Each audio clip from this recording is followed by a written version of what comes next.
Yo tout le monde, me voilà de retour sur Toulouse. Pour l'instant je squatte chez des potes parce que j'ai pas de boulot ni d'appart. Et quelle merveilleuse ville Toulouse, punaise, un mood de dingue. Je suis rentré il y a une semaine, j'ai fait la fête tous les soirs, c'est un truc de dingue. Je me souviens qu'une fois une Berlinoise m'avait dit qu'elle avait passé 9 mois à Toulouse et qu'elle avait jamais autant fait la fête qu'à Toulouse alors qu'elle avait grandi à Berlin quoi. Punaise. Mais je suis pas là pour te parler de ça, je suis pas là pour te parler de mes 5 pires moments en autostop et mes 5 meilleurs moments. Et je vais me faire interviewer par un mannequin, attention t'es pas prêt. Tu bouges pas, tu restes là, tu bouges pas. Bon, je t'avais pas menti sur le mannequin, à mon avis t'étais pas prêt. À l'époque, mes potes, ils avaient une coloc, on en avait 7 ou 8 dans l'appartement. Il y en avait dans toutes les pièces, c'était un gros délire. J'en ai un chez moi aussi. Du coup, je te laisse la parole pour m'interviewer. Alors salut Benoît, moi je me suis demandé si tu étais déjà monté avec un mec bourré en voiture. Et ouais, ça arrivait plusieurs fois, ça me montait avec des gens bourrés en wagon, mais bon, quand tu y es, non, des fois tu peux refuser un peu aussi avant, mais j'ai une histoire sur ça. D'ailleurs, la première histoire, ça va être ça. C'est une fois, j'étais vers en Alsace, pas loin de la frontière allemande, il y avait des putains de wagons sur la station essence où j'étais. Et là, il y a une vieille voiture qui arrive, qui me prend et tout ça. Je monte avec lui dans la voiture. Le gars, il me dit putain, j'ai bu et tout ça. Ma meuf, elle m'a largué il y a 2 jours. Je suis arrivé chez elle hier avec une bouteille de champagne. Elle était avec un nouveau gars. Vu que je suis trop gentil, je lui ai laissé la bouteille. Putain, il me faisait trop rire, le gars. Enfin, c'est triste, ça me faisait un peu rire. Et le gars me dit putain, du coup, j'ai bu. Oh putain, j'espère que je vais réussir à rentrer juste à chez moi. Et là, on sort de l'autoroute. Heureusement, on n'avait pas long à faire parce que je commençais à stresser un peu. Il me dit, oh, je peux pas te laisser là, j'ai peur qu'il y ait les flics, je peux pas te laisser à son point et tout. Et au final, du coup, il m'a laissé un peu à l'arrache, mais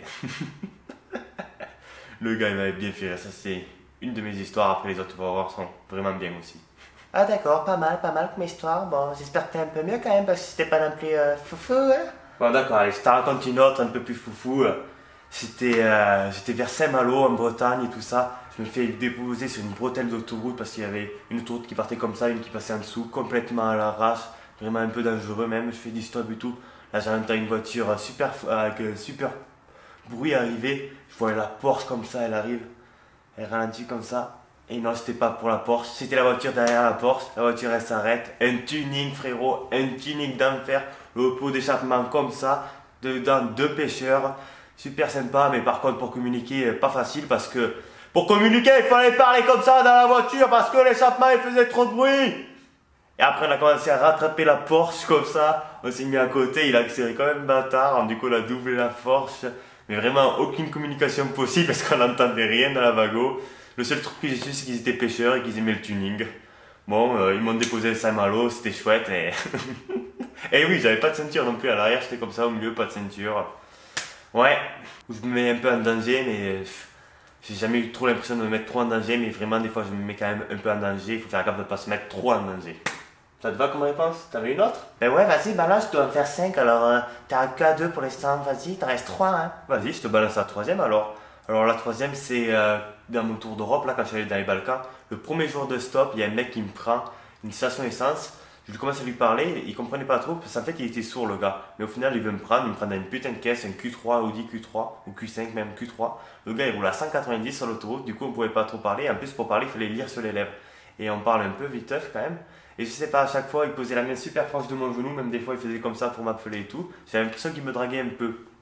Moi je trouvais, enfin, je kiffais pas trop, mais bon j'étais dans la voiture avec lui. Il roule à 190, 15 minutes après il s'arrête sur l'aire d'autoroute et tout ça. Je me dis putain c'est con de rouler à 190 pour s'arrêter fumer des clopes. Et là il commence à essayer de me draguer tout ça, me dire il y a un hôtel là, si tu veux on peut aller à l'hôtel et tout. Je dis à un moment je lui ai fait stop, j'en ai marre.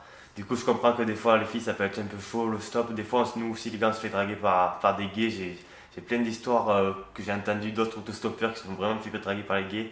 Moi ça m'est un peu arrivé mais rien de non plus trop exagéré que des fois il y a des histoires de dingue. Du coup, c'est sûr qu'il faut faire gaffe à ça aussi, les filles et les garçons. Ça te va comme réponse? Moi aussi je peux parler comme toi, parce que c'est moi qui fais ta voix.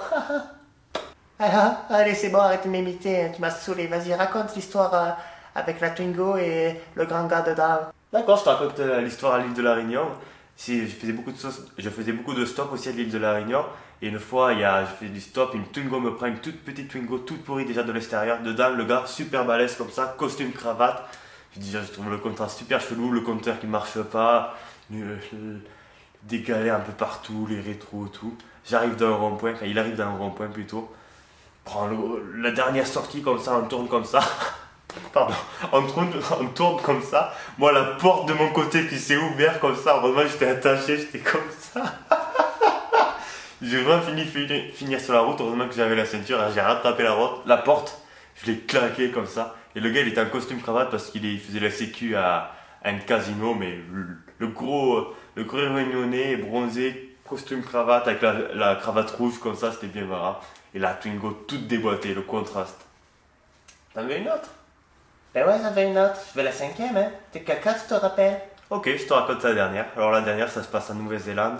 J'avais cassé la chaîne de la moto, du coup j'avais dû aller à un stop magasin de moto pour acheter un maillot rapide pour réparer la moto. Et pour rentrer, je rencontre un gars à une station essence, je lui demande s'il pouvait me prendre et tout, il me dit ok, y a pas de problème, je peux t'amener juste à là. C'était pas complètement où je voulais aller, mais c'était sur la bonne chemin.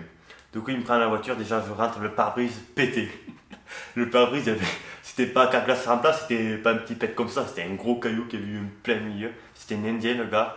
C'était un peu une voiture tuning aussi, on monte dans la voiture, elle fait beaucoup de bruit, on avance et tout, commence à me parler un peu de sa vie et tout. Il me dit qu'il sort avec une allemande qui est complètement droguée, que lui il a pas d'argent, il vient juste mettre un peu d'argent dans l'essence pour aller la voir.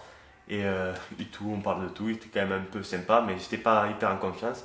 Et en plus il passe le point où c'est qu'il m'avait dit qu'il me laissait, il continue à aller dans la bonne direction, mais lui il m'avait dit qu'il me laissait avant, du coup je commence à m'inquiéter un peu. Et là la voiture elle commence à couper. Plus de contact, plus rien, comme ça là. Et du coup, il rallume une fois, ça redémarre. Et après, une fois en montée, la voiture elle voulait pas passer la vitesse. Du coup, obligé de s'arrêter, couper le contact, remettre le contact, parce que c'est des voitures à boîte auto, elles ne marchent pas là-bas. Et là, on était à 30 km/h à monter sur une voie rapide.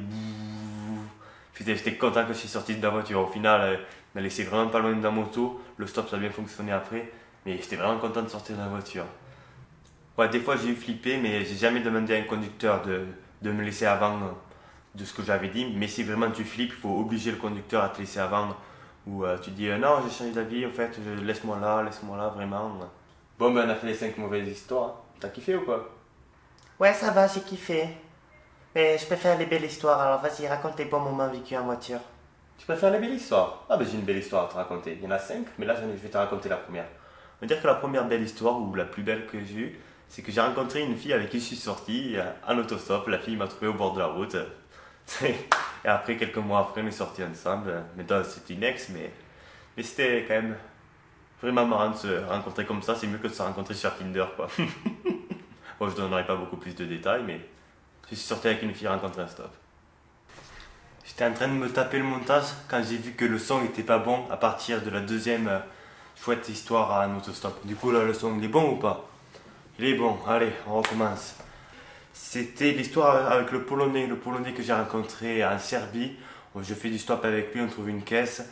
On voulait aller vers Belgrade. Non, on voulait pas aller vers Belgrade, on voulait aller vers Budapest. Et il y avait une frontière à traverser. La première voiture qui nous prend nous laisse sur une sortie d'autoroute un peu galère. L'entrée d'autoroute était à 500 mètres. Du coup, on marche au bord de la route comme ça.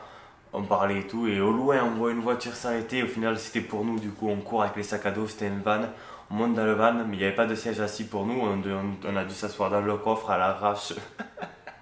Du coup, une fois assis dans le coffre à l'arrache, il y avait des bagages partout, des tomates, des fruits et légumes là. Il y avait la femme, lui et le fils. Le fils était super sympa, il avait à peu près notre âge. Il commence à nous donner du coca, du Fanta, des légumes et tout. Vraiment pour ça, c'était génial. On traverse la frontière, on a fait 400 km, on a fini, on n'avait même plus faim tellement qu'on avait mangé. 400 km, on a traversé la frontière. À la frontière, il faut que je t'explique un peu plus. On est descendu, on a laissé les sacs dans la voiture, on l'a traversé à pied, sans sac, sans rien. Arrivé à Budapest, ils nous laissent à l'arrêt de bus qu'on veut et tout, vraiment super sympa. C'est comme quoi, des fois, il y a des gens qui te croient, ils te disent nous on peut pas te prendre, on est plein, on est ci, on est là. D'autres, ils s'en foutent complètement. Alors, il faut que je reprenne cette voix-là parce que la voix, la vidéo, elle a bugué. Alors, tu peux me raconter la troisième histoire, s'il te plaît? Ok, je te raconte la troisième histoire. La troisième histoire, ça se passe lors de mon tour de France en stop. Quand je suis monté dans le Nord-Pas-de-Calais, je suis allé tout en haut et je suis allé à Cap-Grigny et à Cap-Blandé. Et pour aller entre les deux, il y avait une vingtaine de kilomètres ou une dizaine. Du coup, quelqu'un me prend, on va au deuxième spot. Et là, on s'entend super bien avec sa fille et lui. Du coup, il décide de me ramener juste à Lille, qui était à environ 5 km. Et là, il m'héberge, on va au bar, on va au restaurant, même avec la fille, après on va en boîte, après on rentre dormir chez eux. Enfin, vraiment génial, quoi. Ils m'ont nourri, logé pendant un jour, comme ça, bu. C'était grave cool. Sortir en boîte avec la fille et tout. Découvrir la rue Solferino. Je la connais, s'il y a des Lillois qui me regardent, je connais la rue Solferino. Et lors de ton tour de France, t'as rencontré d'autres chouettes personnes? Ouais, j'ai rencontré d'autres chouettes personnes lors de mon tour de France. Vers Nancy, j'ai rencontré un gars qui me prend un peu avant Nancy, qu'il avait loué un Airbnb à Nancy et après il repartait le lendemain matin. Moi, je lui ai dit que j'allais essayer de trouver un endroit pour dormir un peu dehors comme ça ou chez des gens et il m'avait quand même laissé le numéro en cas que je trouve pas. Et vers 8h, j'avais toujours pas trouvé, du coup je le rappelle. Au final, on se retrouve à un bar, on boit des bières. On voit sur la place à Nancy, il y avait des jeux de lumière sur les bâtiments, c'était trop stylé. Et au final, il m'invite à dormir dans son Airbnb. Trop cool, le gars, il l'avait loué lui. Et au final, il m'héberge comme ça. Je crois que je gonfle le matelas, je dors à l'arrache par terre. Et le lendemain, il me reprend, et là, on continue à parler. Et il me raconte plein de choses dans sa vie.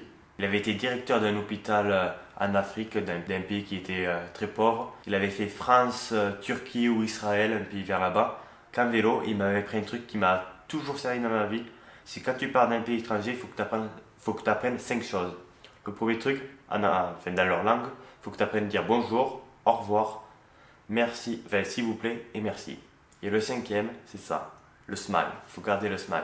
C'est les seuls trucs qu'il faut savoir quand tu pars d'un pays étranger. Putain, je suis un peu plus fatigué que tout à l'heure. Regarde, il fait nuit un peu c'est tout maintenant. J'étais en train de faire un montage là. T'es dégoûté quoi, que le son soit pas bon. Bon, pour la 5e histoire, qu'est-ce que tu veux nous raconter? Pour la 5e et la dernière histoire, je vais te raconter l'histoire d'un mec que j'ai rencontré en Grèce, qui était originaire de Jérusalem et qui vivait en Grèce maintenant dans la forêt.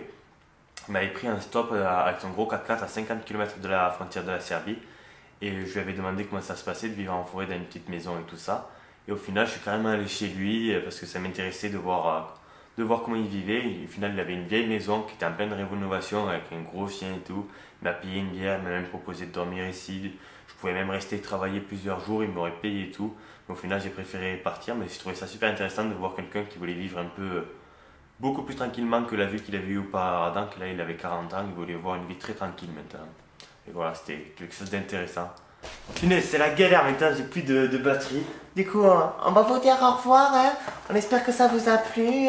Si ça t'a plu, tu peux t'abonner, lâcher un petit pouce bleu et aussi commente. Moi, ça me fait grave plaisir quand tu commentes alors. Ouais, lâcher un petit